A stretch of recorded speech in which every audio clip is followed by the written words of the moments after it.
La Fédération des sociétés d'horticulture du Québec est heureux d'être ici aujourd'hui à Pincourt pour un projet emballant. Mélanie, pouvez-vous nous en parler un peu, s'il vous plaît? Oui, en fait, ça s'appelle le projet vert ici à l'École secondaire du Chêne-Bleu. C'est un projet qui a débuté en 2017. C'était une volonté étudiante. En fait, c'est à la suite du film de Demain. Ils ont visionné ça, puis ils ont été inspirés, en fait, de partir un projet environnemental, en fait. Au début, c'était un toit vert, mais ensuite, on s'est rendu compte que c'était très compliqué d'avoir un jardin sur une toiture. Donc, on avait un terrain vague ici qui faisait pas grand-chose, puis qui était plat, donc qui était très propice à faire un projet comme ça. Donc, on a débuté avec une vingtaine de parcelles, puis 2 espaces en pleine terre ici, pour être capable de faire la culture de fruits et légumes, fruits éventuellement, légumes tout de suite. Puis en fait, c'est ça, on voulait donner une expérience d'agriculture urbaine aux élèves. Et ces élèves sont de quel âge? Les élèves ça varie entre 12 et 17 ans à peu près, mais là maintenant, on fait beaucoup de choses avec les élèves de primaire. Donc, nous ici à l'école secondaire, c'est du 12-17 ans, mais on a nos écoles primaires aussi qui participent. Donc ça, on a eu des petits chouchous qui, je pense, qui avaient 4 ans dans le jardin. Puis ça, c'est ça, de 4 à 12 ans pour les élèves du primaire. Dans le fond, ça part de 4 jusqu'à 17 ans. Puis, on le fait pas formellement, mais on a beaucoup d'éducatrices aussi qui ont la permission de venir avec leur petit groupe de petits chouchous.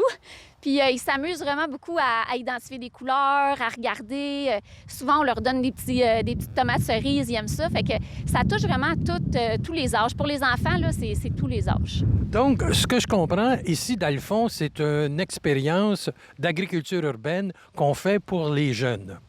Absolument. Les jeunes et moins jeunes aussi. C'est sûr qu'on a beaucoup de résidents aussi qui habitent Pincourt, des gens retraités, qui viennent souvent nous voir durant la période de culture, nous demandent si on a besoin d'aide, des choses comme ça. Donc oui, on a toutes les catégories d'âge. On a aussi des gens qui viennent de parrainage civique, donc des gens qui ont des difficultés intellectuelles ou physiques, qui viennent participer avec nous. Donc on a un bel éventail de gens qui participent pour le projet. Mais je pense que le projet est beaucoup plus large que ça. On a ici une partie qui est agriculture urbaine, mais je pense qu'ici, dans votre école secondaire, vous avez un projet qui est plus circulaire, si je peux dire. L'agriculture urbaine, c'est normalement du mois de mai jusqu'au mois de septembre-octobre, mais je pense que vous avez autre chose. Oui, en fait, le projet vert, c'est gros. Maintenant, c'est rendu très, très gros, en fait.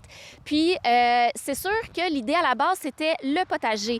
Donc, ce qu'on voulait faire, c'était que les élèves, en fait, partent les semis dans la classe. C'est ça qui s'est réalisé, en fait. Fait que dès tout de suite après le temps des fêtes, on a des élèves qui préparent ça, qui font les semis, qui entretiennent les semis, ensuite qui vont planter dans le jardin. On a notre groupe noyau d'élèves qui viennent entretenir le potager durant l'été. Puis ensuite, bien, les élèves qui ont planté les semences, puis qui ont planté en fait leurs plantules, peuvent voir les résultats à l'automne de tout ça. On a 3 gros volets au projet vert. Dans le fond, il y a le jardin comme tel. Ensuite, il y a toutes les activités parascolaires qui sont associées à ça. Puis après ça, il y a toutes les activités qui sont à l'intérieur même des classes.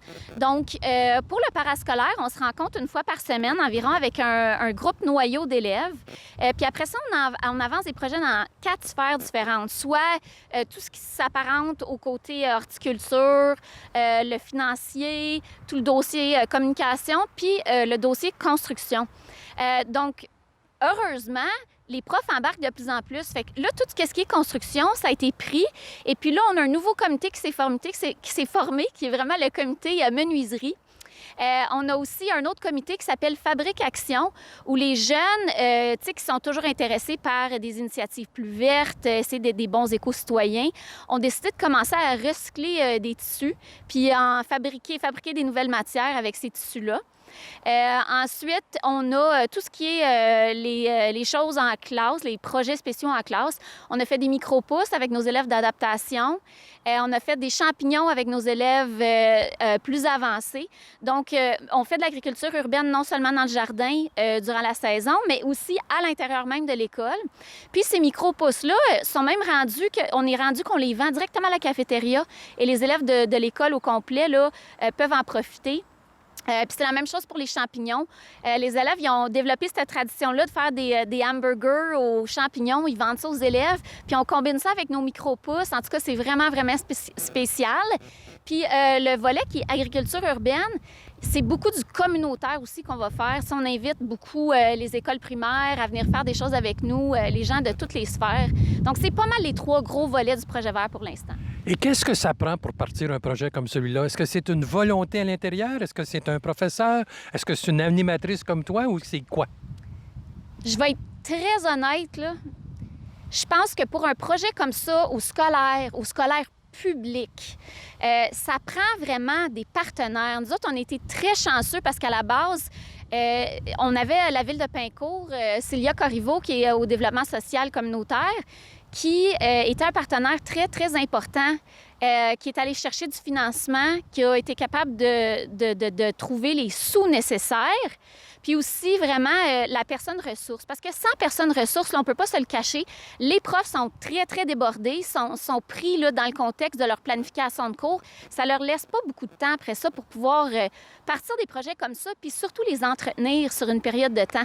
Donc moi, je dirais qu'il y a vraiment un grand besoin criant au public de créer ce type de poste-là, que ce soit des animateurs en environnement ou d'embaucher des agronomes, des spécialistes en environnement qui sont capables justement de tenir, de soutenir ces projets-là qui perdurent dans le temps, parce que sinon, c'est que les profs s'essoufflent, puis il y a des belles initiatives, puis en fait, ça tombe dans l'oubli.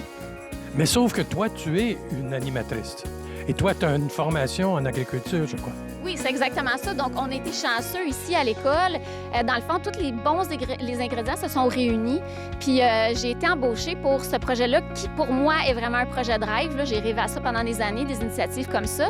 Fait que c'est vraiment un plaisir pour moi puis un privilège de pouvoir mener ça à bien ici à l'école. Merci beaucoup, Mélanie. C'est très inspirant.